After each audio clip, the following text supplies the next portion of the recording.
En esta parte del programa quiero saludar a Carlos Valero, diputado a la Asamblea Nacional por el partido Un Nuevo Tiempo, miembro de la Comisión de Política Exterior del Parlamento. Diputado, bienvenido, buena tarde. Muchas gracias, muy buenas tardes, saludos a todos ustedes.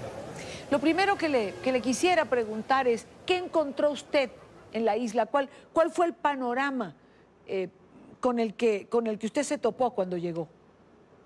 En este momento nosotros podemos estar hablando de aproximadamente unos 55.000 venezolanos que están en la isla sobre una población de 1.300.000, es decir, es un número considerable desde el punto de vista porcentual.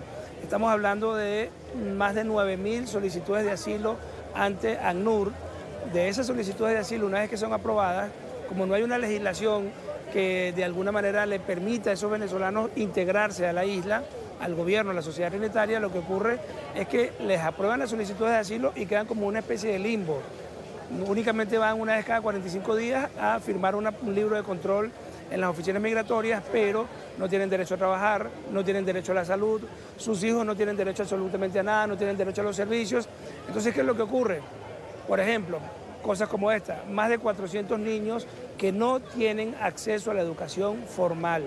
La Iglesia Católica, a través de una fundación que se llama Living Water, creó con el patrocinio de ACNUR y de Naciones Unidas un albergue donde estos niños están la mayor parte del día, pues mientras los padres trabajan en negro, o sea, nada legal, y ahí los agrupan.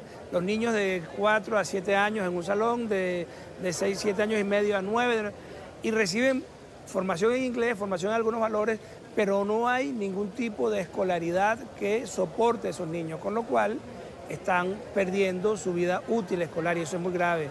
Después vimos también que tenemos un número importante de los 130 detenidos, por lo menos unos 60 entre hombres y mujeres tienen solicitudes de protección ante ACNUR. Eso significa que ellos están amparados por el Tratado de Refugiados del cual Trinidad y Tobago es signatario, pero aún así están detenidos y ellos no deberían estar detenidos. Y bueno, pero igual, una vez que son puestos en libertad, que pagan las multas, que se someten a un calvario, no tienen ningún tipo de estatus legal.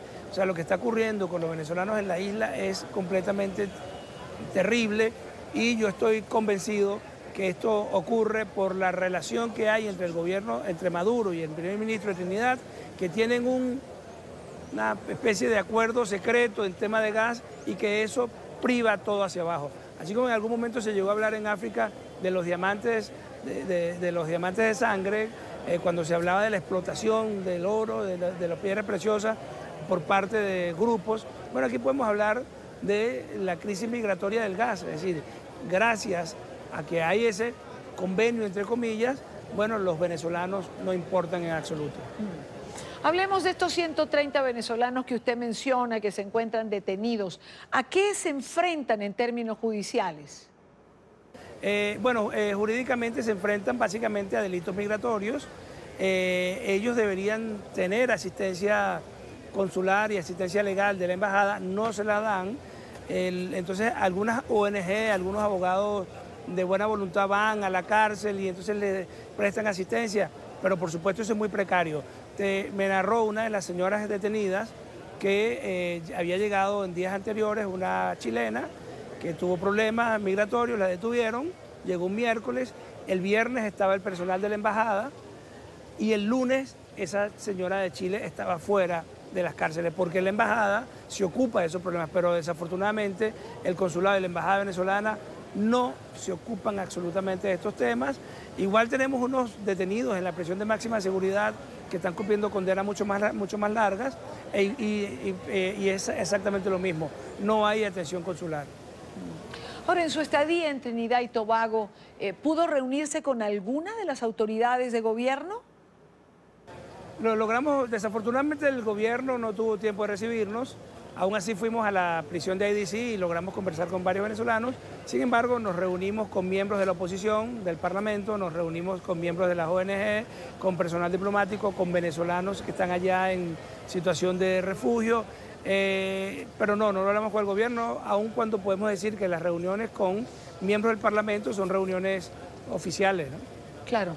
Ahora, diputado, ¿por qué usted cree que hay tanto rechazo de autoridades a los venezolanos que emigran a la isla? Fíjate, el gobierno venezolano niega que haya crisis migratoria y las autoridades de Trinidad y Tobago asumen ese discurso como propio, privilegiando lo que te comentaba anteriormente, los potenciales acuerdos de gas. Entonces, frente al gas, el problema venezolano de los migrantes venezolanos pasa a un cuarto nivel para las autoridades de ese país. Por supuesto, en la oposición y en la población en general eso está muy mal visto. La situación política del primer ministro por esas atrocidades que están cometiendo contra los venezolanos le están generando mucho rechazo interno y rechazo también de la población, que ha visto cómo históricamente la relación entre Trinidad y Venezuela ha sido muy fluida, y ahora este primer ministro, en base a un supuesto acuerdo de gas en el que no lo conoce la Asamblea Nacional, que no lo conoce la opinión pública venezolana, que lo conoce muy poco la opinión pública de Trinidad, en base a ese potencial acuerdo, ese acuerdo entre comillas, él está, digamos que, echando por la borda, acabando con toda la relación histórica de buena voluntad que ha habido entre los dos países. Nosotros le hicimos una solicitud al gobierno y se la hacemos nuevamente a través de este medio, y es que, de Trinidad, y es que hagan un tratamiento del problema migratorio venezolano de manera multilateral. Poco lo que están haciendo en Colombia, que se busque la ayuda de ACNUR, que se busque la ayuda de Naciones Unidas, que se busque la ayuda de los países de la región, que se le permita a los venezolanos que están allá estar integrados. Nosotros le expresamos mucho a estos señores que una vez que se solvente la crisis venezolana, que Dios quiera, con la unidad de todos los venezolanos, con la unidad de la oposición, lo vamos a lograr. Una vez que logremos esto, muchos van a regresar. Esto es una situación temporal, pero que mientras ocurre este drama, no podemos tener nosotros estos niños ahí tirados en un albergue sin ningún tipo de educación formal. Entonces, y el llamado al gobierno de Nicolás Maduro, que se dice humanista, es cómo permite que tengamos más de 400 niños sin educación formal, cómo permite que haya por lo menos 3 casos que nosotros logramos documentar de niños separados de sus padres porque los padres están detenidos por problemas migratorios y estos niños están en albergues o están supuestamente en cuidado de alguna familia. Es decir, esto es terrible y lo peor aún es que mucho peor es que las autoridades migratorias venezolanas, las autoridades consulares, no hacen absolutamente nada. Ahora, diputado, ¿qué pasa con los derechos humanos de estos migrantes venezolanos? Absolutamente, no solo hay una violación de derechos humanos, sino que hay una violación de los acuerdos de Naciones Unidas en materia de refugiados. Cuando el gobierno de Trinidad detiene a venezolanos con solicitudes de asilo, con solicitudes de protección ante ACNUR, está violentando las normas internacionales.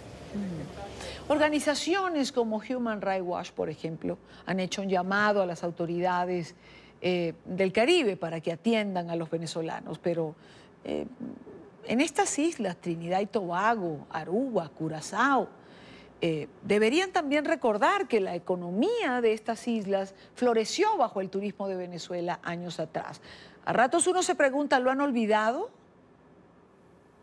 Bueno, es terrible, pero yo pude constatar que el tema no es el pueblo de Trinidad y Tobago, no es la opinión pública de Trinidad, es un primer ministro que se encerró con Maduro en una oficina. Maduro lo convenció de que había un negocio de gas y este señor se entregó, digamos, a la maldad y a la mentira de Nicolás Maduro. Eso es lo que está ocurriendo.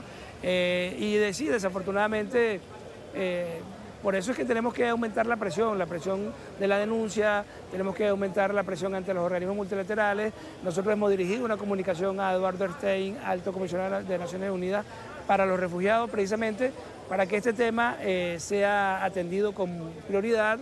Se habla de que más de 200 venezolanos están llegando de forma ilegal a Trinidad y Tobago a través de botes, de embarcaciones. Nosotros lo hemos llamado balseros, los nuevos balseros venezolanos. Y sí, son un recorrido de 9 horas, en mar abierto, terrible, llegan de madrugada. En fin, estamos en una situación calamitosa que tiene que ser atendida de forma multilateral, y en la medida en que el gobierno de Trinidad se niegue a ver esto y en la medida en que el gobierno venezolano se niega a coordinarla, claro, los que terminan sufriendo, por supuesto, son los pobres migrantes venezolanos. Así es. Quiero agradecer a Carlos Valero, diputado a la Asamblea Nacional, miembro de la Comisión Política o de Política Exterior. Muchísimas gracias por estar en NTN 24. Muchas gracias a ustedes, muchas gracias a Idania, y saludo a todo el pueblo venezolano y colombiano.